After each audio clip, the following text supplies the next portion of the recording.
Hi, it's the Irish Gypsy here to give you your March 2016 mid-month readings. I am still using the Gilded Tarot deck, and even though we're focusing more on the last half of the month and the month entire, I will still be using the same 8-card spread with an additional card as your overall theme and general feeling for the reading. These are general readings, so if they don't apply or resonate and you don't feel like you can relate to them at all, I suggest you check your rising and your moon sign as well. Thank you to those of you who continue to watch and follow and subscribe to my channel. I love reading your feedback and your comments both on my channel itself and the ones you send through email. It means a lot to me, and you are the reason I do this. So thank you very much for that. And thank you to those of you who continue to reach out for personal readings. It is always an honor and always a pleasure to read for you. Thank you for allowing me to do that. And for those of you who are interested in personal readings, you can click on the About sign on my channel's homepage, which will give you a little more information about what I do and my contact information. Excuse me, which is Maggie, the number 1, McGuire at gmail.com. So for those of you who are interested, just send me an email and we'll go from there. So let's get right into this. Oh, and also I do readings full time, so I'm able to work pretty well with your schedule at getting personal readings to you as quickly as possible. My current turnaround time is between 24 and 48 hours. So this reading is for Gemini for March 2016 mid-month. Gemini, March 2016 mid-month. The twins. What does the remainder of the month of March 2016 hold for the Geminis? Gemini, March 2016 mid-month. Okay. We begin with the Hierophant, followed by the Magician. The Temperance card, followed by the 4 of Wands. The 7 of Wands, followed by the Queen of Pentacles. The Moon reversed, followed by the Ace of Pentacles. And as your overall crowning card, your general theme and feeling for the reading, the card from the bottom of the deck is the King of Pentacles. So let's take a look, Gemini.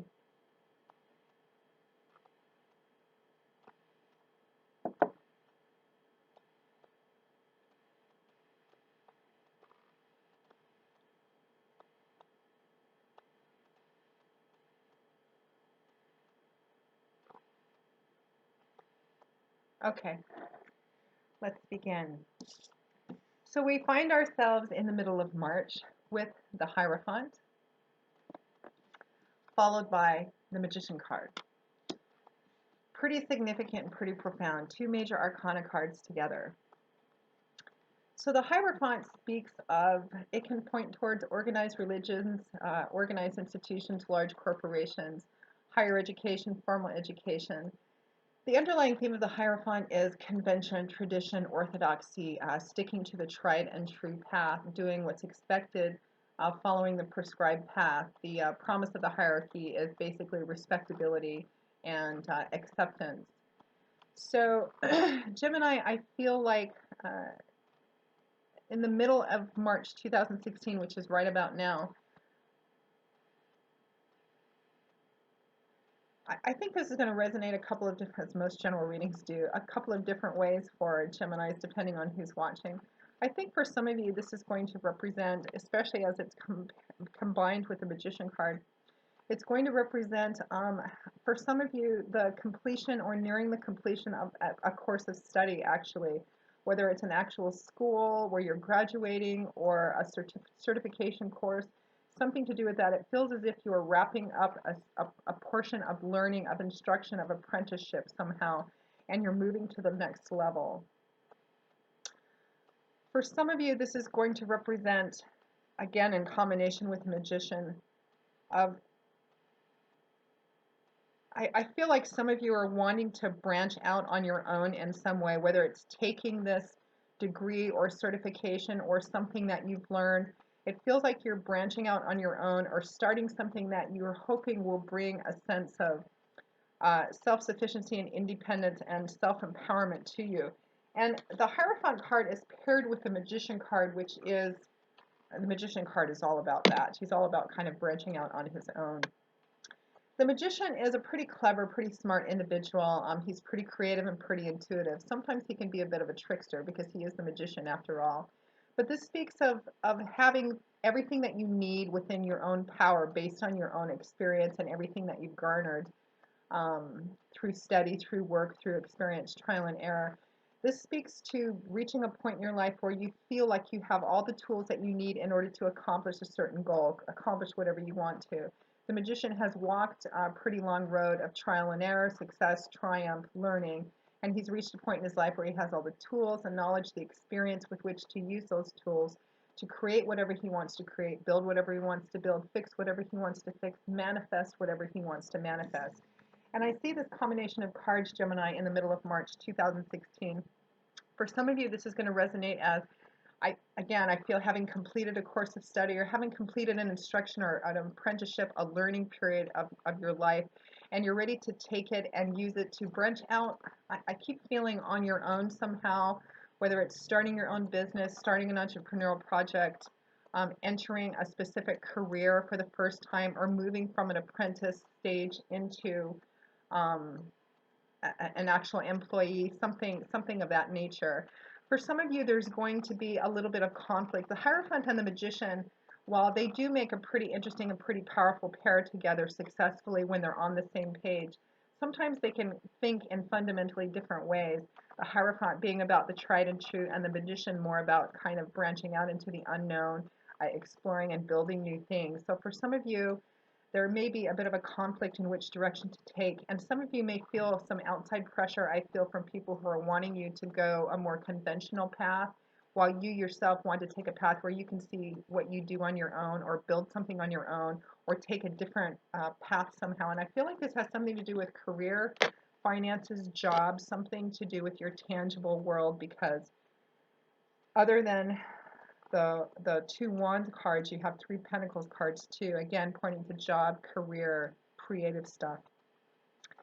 Now that is followed by the Temperance card paired with the Four of Wands. So the Temperance card is another beautiful major arcana card. You have 1, 2, 3, 4 major arcana cards. Just about half your spread is major arcana cards. So Gemini, it looks like this is going to be a pretty significant life change, life shift, few weeks or decision-making process for you, as I like to call the fingers of the divine. I like to call the major arcana cards fingers of the divine because they do represent those divine energies coming in to help us, guide us, assist us, give us advice, and sometimes to remove things in our life which we are unable or unwilling to do ourselves. So the Temperance card is a beautiful card. It speaks of temperance, of balance, of moderation, of holding opposite extremes in perfect harmony. It also points towards being at a place of peace and self-acceptance within yourself, of knowing that you're on a path that's true and authentic for you. And it's a card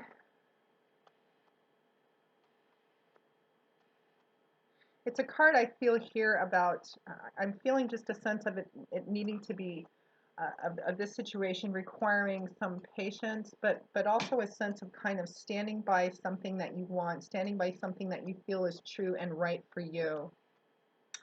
Now, the Temperance card is paired with the Four of Wands.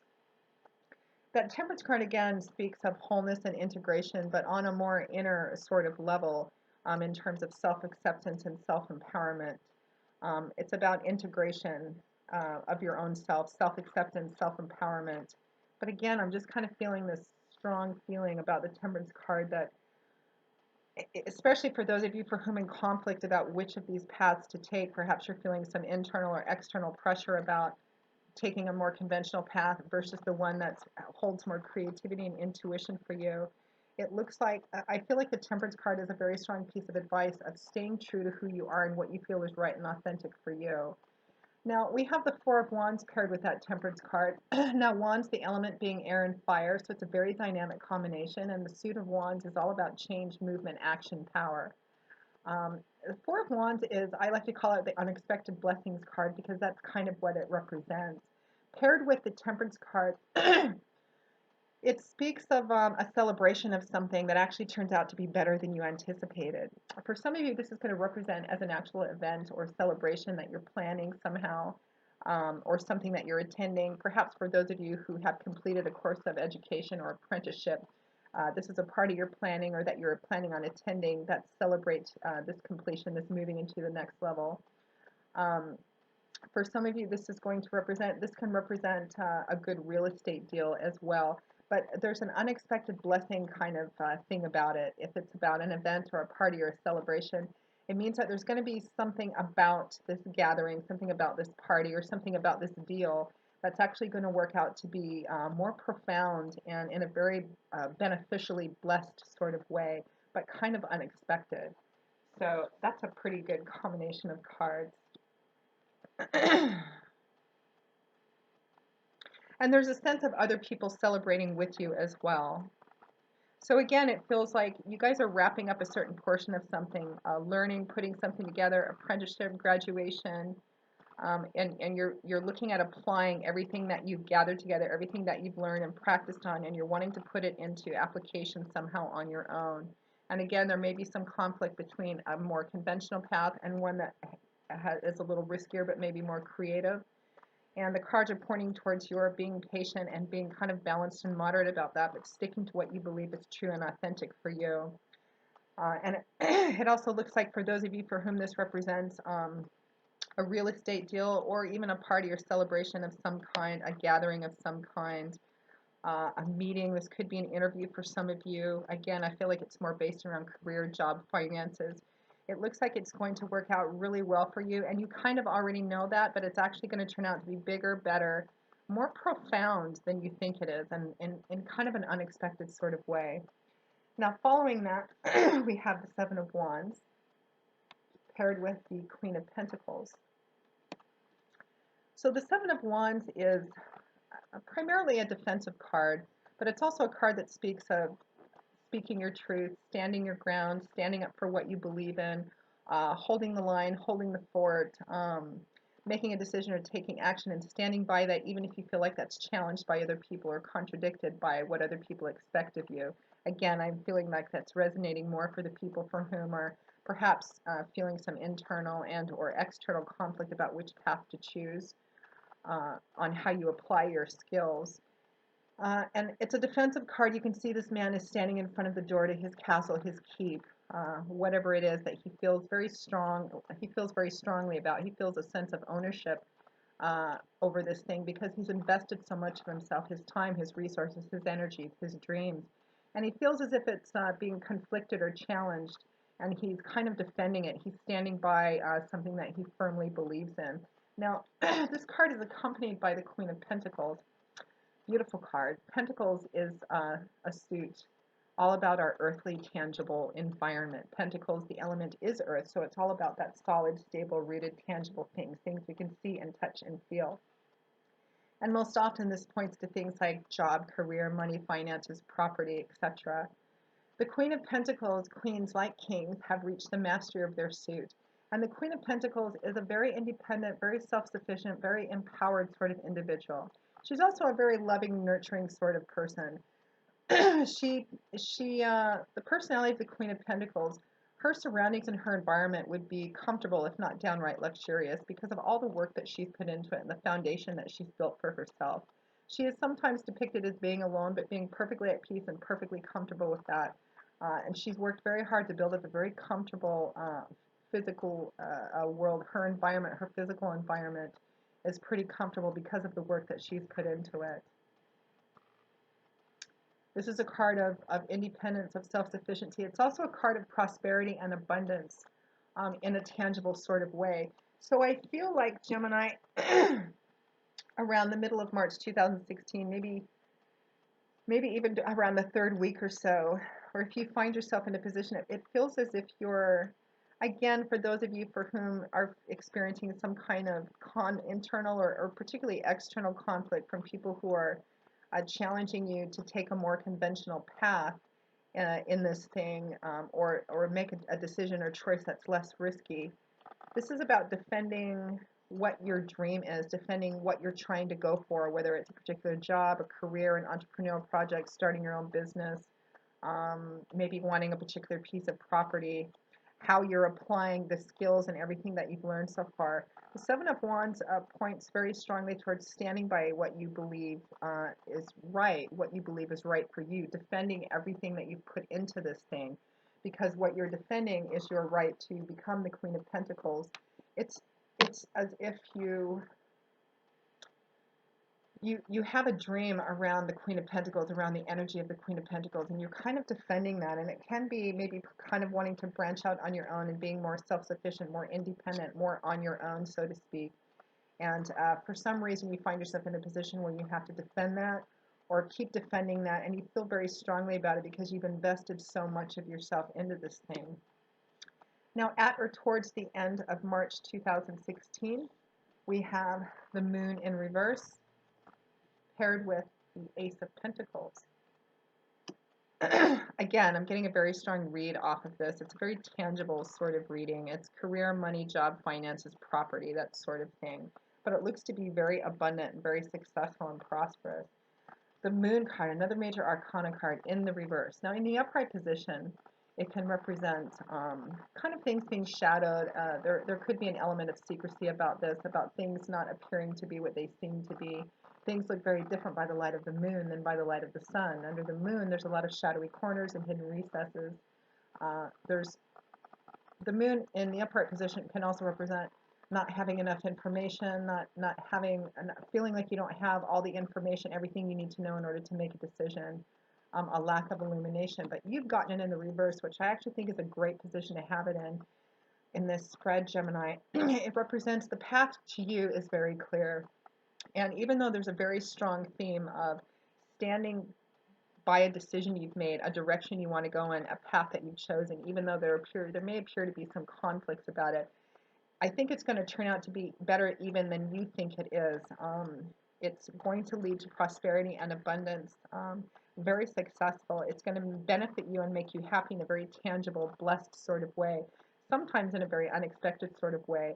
And even though the advice is to stand by that, I think it's something you already know. The path before you is clear. There's no hesitation about it. There's no, oh, I need to know more things. The path ahead of you is clear. It is illuminated for you, and you know which way you need to go. Now, that Moon in reverse is paired with the Ace of Pentacles. Again, the path before you is set. There's no more questions about whether it's the right thing. You know it's the right path to take, and it is going to lead to new beginnings in your tangible world in a way that will benefit your tangible physical world in a very prosperous and abundant sort of way, kind of down the road. This represents the beginning of that. Again, it's as if you're starting a new job, a new career path, opening a new business. For some of you, this is going to resonate as a property matter, but it looks like it has the potential for a really good foundation of prosperity and abundance, especially in the longevity of something, because aces represent new beginnings, the potential of beautiful new things to be built on. Pentacles represent that solidity, that foundation you're building, and it looks like it has the potential to be a very good one. Aces being seeds still, of course, they need to be planted, fed, nurtured, watered so that they can grow to their fullest potential. But it looks like this thing has the potential to be quite good, everything that you want it to be. And this whole reading is underscored, that theme is underscored by your crowning card, which is the King of Pentacles. You have the Queen and the King of Pentacles both in your spread, Gemini, and it speaks of a lot of success, a lot of prosperity and abundance in a very, very tangible sort of way. It represents moving into a phase where you feel you have control, or you're working very clearly and very definitively on having control of your material world, and in a very successful way. You're building up a very good, solid foundation. It looks like you're going to be quite comfortable, and it has the potential to last for quite a long time, and again, be very successful. A pretty clear reading, actually. Excuse me. And a pretty bright one too, especially again in your tangible world. So Gemini, the advice is to, no matter what conflict you may be in, stay with the path that your intuition is telling you is the right one to take. For you, it seems the choice is clear, no matter what you have to defend or stand by. I think it's going to work out better than you expect, better than the people around you expect too. There's probably going to be some celebrating in there, perhaps an event you're going to be going to that may have a very beneficial and profound effect on you in your life that you can't quite anticipate. There's going to be people around you to share in that. And at the end of it all, a new beginning, the potential for quite a beautiful future in this as well. So Gemini, I hope you've enjoyed this reading. I hope it has resonated with you and brought you some clarity and insight on what remains of this month going into April. Again, for those of you, excuse my hoarseness, I'm getting over a cold and I've been doing a lot of reading. So for those of you who are interested in personal reading, again, you can click on the About sign for a little more information and email me directly at maggie1McGuire@gmail.com. And until I see you again in a couple of weeks for the April 2016 general readings, I wish you joy, peace, blessings, and a happy life. Thanks for watching, Gemini, and I'll see you soon. Bye.